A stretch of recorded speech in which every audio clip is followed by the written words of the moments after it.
Bonjour et bienvenue. Aujourd'hui, on va s'intéresser à quelque chose d'assez fascinant, une structure numérique cachée dans le Coran.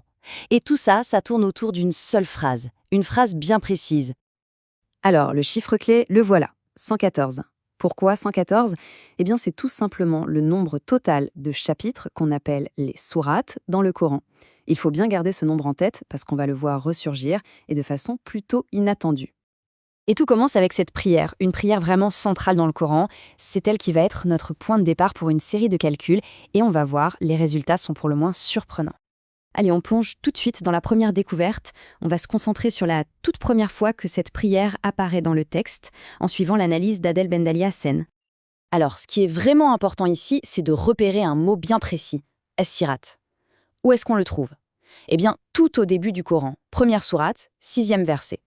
Et si on compte les mots depuis le tout début du Coran, eh bien, Asirat est le 19e mot. Donc là, on a nos deux chiffres clés, le verset 6 et la position du mot 19.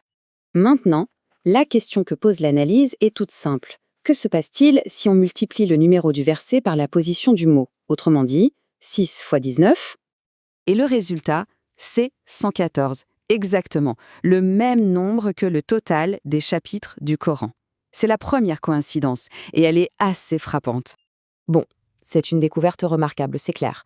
Mais est-ce que ça pourrait être juste une coïncidence, un simple hasard? L'analyse, évidemment, ne s'arrête pas là. Elle va essayer de voir si ce motif se répète à un niveau plus profond. Et c'est là, justement, que ça devient vraiment intriguant. Parce qu'on va voir une deuxième méthode de calcul, beaucoup plus complexe cette fois, qui a été appliquée exactement à la même partie du texte. Alors cette fois, la méthode est bien plus, disons, élaborée. L'idée, c'est de prendre les 19 premiers mots. Pour chaque mot, on regarde sa position dans son propre verset. Ensuite, on met ce chiffre au carré. Et à la fin, on additionne les 19 résultats.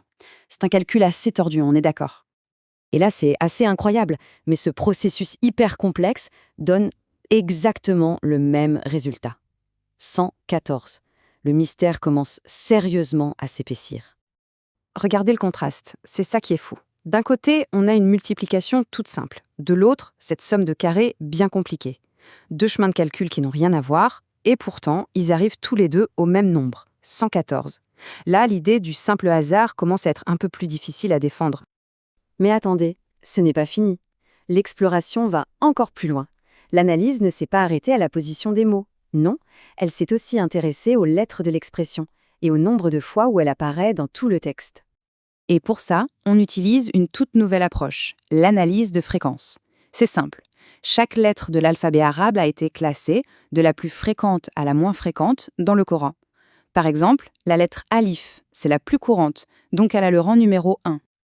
Alors, l'expression complète en arabe As-siratul mustaqim, c'est la version originale de le droit chemin, elle contient 13 lettres. Le troisième calcul, c'est d'additionner les rangs de fréquence de chacune de ces 13 lettres. On suit le raisonnement? Et devinez quoi? Une fois de plus, le résultat de cette troisième méthode, qui est basée sur des statistiques de lettres, donc encore autre chose, est 114. C'est la troisième fois que ce nombre sort d'un calcul qui n'a rien à voir avec les précédents. Allez, un dernier calcul pour la route. Et celui-là y est encore différent. On prend tout un tas de mesures qui, à première vue, n'ont aucun rapport entre elles. Le nombre total de fois où l'expression apparaît, le nombre total de lettres dans ses apparitions, le nombre de mots différents, de versets concernés, de chapitres, bref, un vrai inventaire.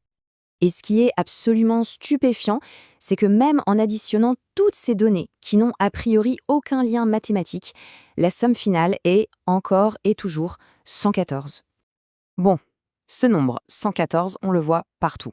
La question qui se pose, c'est pourquoi? Qu'est-ce que ça peut bien vouloir dire une telle structure? Voyons un peu l'interprétation qui en est faite dans l'analyse d'origine. Il y a cette phrase, dans l'analyse de l'étude, qui résume assez bien le sentiment général. Elle dit que c'est comme si le texte réfléchissait sur lui-même. L'idée, c'est que le texte contiendra une structure qui se réfère à elle-même, une sorte de mise en abîme, mais avec des nombres. Du coup, on pourrait presque distinguer deux niveaux de lecture. D'un côté, il y a le message visible, littéral, une prière pour être guidée.